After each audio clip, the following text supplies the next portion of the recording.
Hi everyone, it's Kathleen. I'm excited to share with you today the long-term project I will be working on because my scrappy gosling blanket is taking me forever and I won't be finished doing that for about a year. So in between, I can do fancy embroidery stitches on this new underwater blanket. I am following more or less the Trade Winds blanket by Spargo. She has, this is what the blanket looks like when it's going to be done. She does hers in blocks, and I don't like to piece together squares to create quilts. So mine's a blanket that I'm going to be stitching onto. This is probably a double-sized aqua wool blanket that I purchased at a secondhand shop. I bought this book online from Spargo. This pattern I am using is the pattern for these sea creatures, and she gives you this kind of pattern and suggested stitches to use in her book. So I bought this for the patterns to use, and I'm using my own wools and my own fabrics.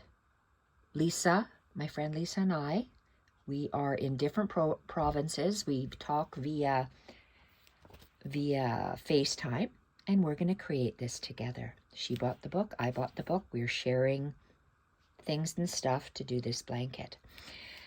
So the progress I will show you as I go on, and I just wanted to give you the start of the project, the book that I bought. This is a relatively new book of Spargo's, and she doesn't tell you how to do the stitches. To do the stitches, you have to purchase her Creative Stitches workbook, and I fell in love with this book. Actually, there's another YouTuber called, I think she's ArtyFartyAnnie. She is doing an underwater scene, but she's using more fabrics and manipulating fabrics. I like wool. I like using wool. I like sewing with wool and pearl cotton, and I love doing fancy embroidery stitches. So she showed some of the insides of this freeform embroidery book by Judith Baker Montano, and her work, I brought this to do the underwater work. I'm not going to manipulate fabric per se, but I like the stitches. I want to show you one page. When I first opened this book, I thought, OMG, what a beautiful photograph. It's not a photograph. That's her stitching. Isn't that spectacular? Okay, I read this copyright and it shocked the bejeebies out of me. So I don't even know if I can what I can show on this, but I wanted to share with you. You can't grasp anything that I do here, but she has a stitch guide. And for my underwater scene, OMG, I'm not going to be using sequins. I want to use this blanket, so I don't want it hard and what have you. ArtyFartyAnnie is using these kind of stitches. I like extravagant, ornate stitching. And when I saw this book, I thought, oh my God, I'm going to have so much room on the bottom of my blanket to add all these extra little bits, little things and stuff that I can add. And I was so pleased with how this is going to enhance the Spargo project.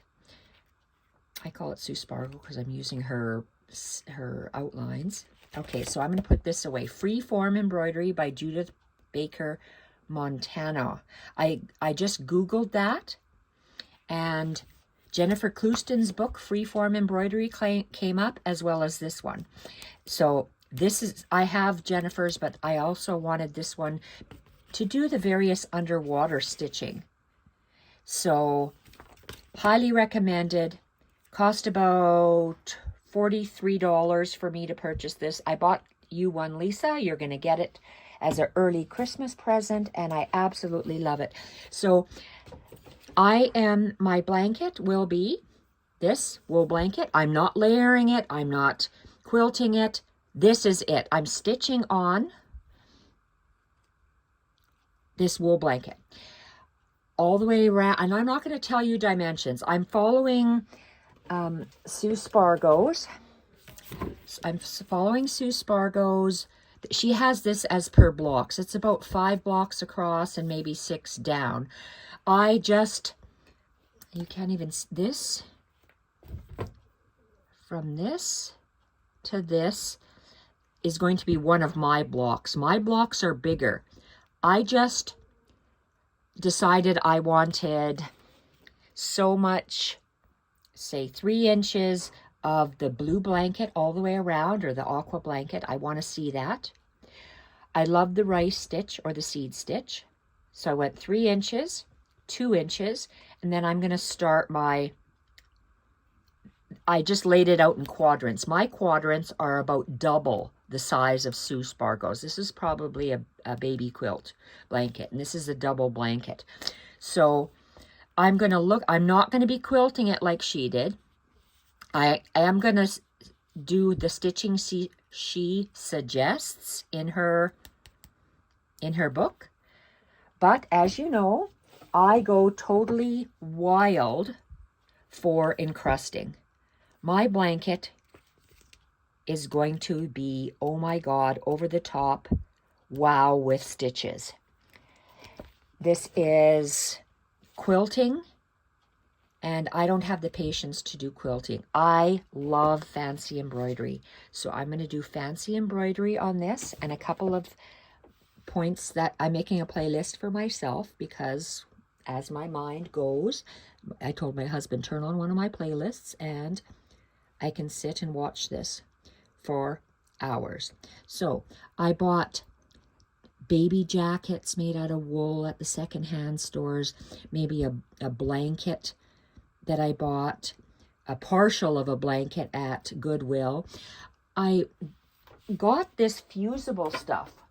Jennifer Claxton says she likes to do, I forget the word she uses. She likes to reinforce her fabrics. But I like, ArtyFartyAnnie was showing this. This is Bond and Light sewable, meaning it's paper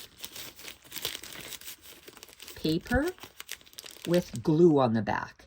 So you can cut out your shape like this dolphin and press an iron on it to iron it on. Oh, I said a wrong thing. You cut out your dolphin, you peel off the paper, and then you get this sticky back stuff. So now, after I peeled the paper off, I can put an iron on there, and it can iron that dolphin on. I have learned from that heat and bond stuff, that is so hard on my fingers to stitch through.